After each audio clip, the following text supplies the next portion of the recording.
There's a shock in store for Malcolm Turnbull in our exclusive 7 News Reach Tell poll tonight.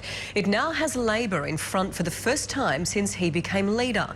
And there was another surprise for Mr Turnbull as he campaigned in Brisbane. Malcolm Turnbull gets an unexpectedly loud welcome, walking into the eye of a union storm over penalty rates. But with the election just around the corner on 2nd of July, by God, they can do something about it. The Prime Minister's visit was meant to be a good news event supporting Indigenous businesses. As carefully organised as campaign events are, sometimes they overlook just the minor details, like being 100 metres away from the trade union headquarters. But there's even bigger trouble for Mr Turnbull in our exclusive 7 News Reach Tell poll. The Coalition and Labor both losing ground on primary votes, boosted when undecided voters are asked who they're leaning towards. After preferences, though, Labor's taken a shock 52-48 lead, the first time the Coalition has fallen behind since Malcolm Turnbull became leader.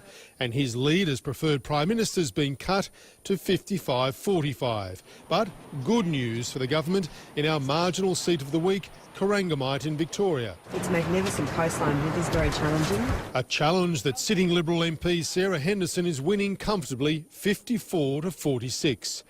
As Bill Shorten used a croc as a prop, promising to double the number of Indigenous rangers who manage crocodiles in the top end.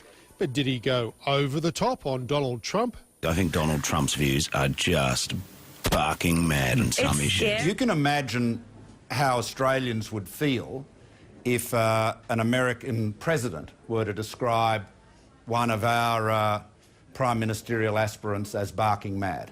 While Tony Abbott was selling the Coalition We're selling cars here, in a Sydney showroom. It is absolutely imperative that Australia elects the Turnbull government. And the campaign's money men went head-to-head at the National Press Club. The government believes in a slogan-led economic recovery. Sorry to give you a three-worder, but that's same old Labor. Sorry. Oh, there you go. Tick that one off. It was no showstopper, but this story of Indigenous business enterprise threatened to be. Imagine getting up one day and walking through Spinifex and saying, I know, I can make condoms from that. Well, a bit of a stretch for us, but not for him. Carry on campaigning. Political editor Mark Riley is back in Canberra for us tonight. And Mark, at the end of week 3, should Malcolm Turnbull be worried about that shock poll result?